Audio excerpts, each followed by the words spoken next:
There was an accident on departure. EPS. Ground 2-2, is this cargo? And Skulls on board, do you have any of that, or is it UPS? Arsenal radio, be advised there's been a large explosion off Fern Valley Road by the airport. As part of this investigation, we will be forming specific groups. And when we form a group, it will be a focus area led by an NTSB individual, along with subject matter experts that are in that field that can provide expertise to help analyze the evidence. And another group that we'll have will be maintenance, which will obviously be looking at maintenance records, any work that's been done on this plane for as long as back as needed. I got nightmares in my head, I fear thoughts build up until I can't feel. My mind fills up into a creature, and it haunts me somewhere much deeper. I got nightmares in my head, I fear. Hello and welcome to True Crime Rocket Science. For those new to the channel, I was actually in the Air Force. I also did extensive analysis on the Air India incident. Have a look at this incredible footage from another dash cam. I'm not sure who to credit here, so we'll just credit x.com. One can watch this clip again and again. We also need to zoom in and slow it down, but it looks like the left wing snags the power line while the right just misses it. I don't think the power line was the only factor igniting the explosion, but snagging it certainly didn't help. At this point, as it crosses the road and hits the power line, the wing is already on fire and missing the engine, but do notice the plane is still upright. We'll come back to this clip at the end of this analysis. Meanwhile, breaking news on the maintenance front, and here it is. According to the Wall Street Journal, maintenance records with the Federal Aviation Administration showed the jet needed a permanent repair to fix a crack in the fuel tank before it returned to service. Before we get to the rest of this analysis, if you haven't subscribed to the channel, please do. If you find this analysis worthwhile, please do hit the thanks button and let's get started. Now, in the run-up to the spectacular crash in Louisville late Tuesday afternoon, the 34-year-old workhorse was grounded for maintenance for a month and a half from September 3rd to October 18th. That's more than 6 weeks. This clearly indicates there were serious issues with this particular MD-11, and clearly when it was returned to service less than 3 weeks ago, those issues weren't resolved. I mean, that flaring flame at takeoff is exactly what a crack in the fuel tank would look like. It's exactly the kind of reaction that you would have with a cracked fuel tank. According to the Wall Street Journal, the jet that crashed was manufactured in 1991 by McDonnell Douglas, now owned by Boeing. UPS bought the jet and converted it into a cargo plane in 2006, 19 years ago, according to records.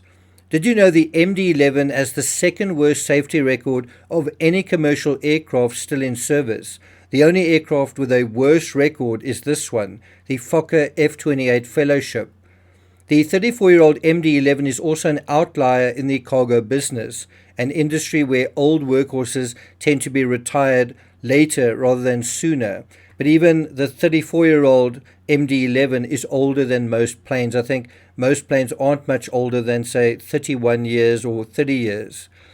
The average age of a UPS cargo jet is 22 years old, and the average MD-11 is 31. So this MD-11 was clearly approaching its sell-by date. According to the Wall Street Journal, as of December 31st, UPS operated 29 MD-11 jets in its fleet of roughly 291 owned aircraft. Now, one wonders whether this incident will hasten the retirement schedules of a lot of these aircraft, especially those older than 30 years old. But clearly, since it's not a craft the public use, it's unclear whether public pressure will be a factor. There might well be corporate pressure. Perhaps pilots will have a thing or two to say about flying these rust buckets, and possibly aviation insurers as well. According to the Wall Street Journal, FedEx has retired 20 MD-11s over just the past 3 years. It had actually planned to retire the remainder of its MD-11 fleet by fiscal year 2028, but then changed their minds and said in March this year that it would keep flying some of them until fiscal year 2032. It had 34 MD-11 jets in its fleet of nearly 700 aircraft as of May 11. these schedules may well be updated as a result of recent events. Now, in terms of the aircraft flying over the road and hitting the power lines, that footage we see in the dash cam, I think I need to correct a statement that I made earlier. Actually, a plane can fly just fine with one engine. In this case, you had a plane flying with 2 of its 3 engines. In fact, the wing without the engine would be lighter, so wouldn't that wing have more lift than the other wing, all things being equal? Some things seem intuitively true, but are nevertheless not logical. Remember, the wings provide lift, not the engines. The engines generate the speed that provide the lift, and the engines had already created that speed. So I think the reason the plane rotated is because the left wing snagged on the power line. I'm not sure if that made a huge difference, but to something like a spider's web, and I think that may have had some impact on basically snagging. And so after snagging on the power line, then it snagged on a building, then into the roof of a warehouse, and from there the snagging only got worse. And that is why the plane rotated in the way that it did. Now let's go back to that NTSB briefing, and we're going to about 17 minutes 53 seconds, where the reporter asks the opposite question. 2 more questions. Yes, ma'am.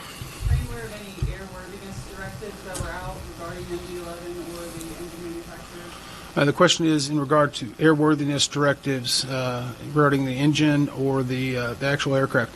I'm not aware of any. We go through a very regimented process of things that we view and try to review: maintenance records, airworthiness directives, advisory circulars, service bulletins. To say that there's none would be probably very unlikely, because an aircraft that's been flying for that many years could have had multiple different generations. It will be something that we'll look at. We'll be confirming whether the work was done or how it was done and who did it. But at this point, we have not seen anything that's said we need to hone in on a specific area. This jet was put into service in 1991. You've been learning a lot about it, just its recent history. Well, there's a lot to look into just over the last 2 months or so. So according to the website Flight Aware, this plane was 2 hours and 2 minutes late departing SDF yesterday. No reason listed. Also, Flight Aware says that this aircraft was recently grounded for 6 weeks, possibly for major maintenance.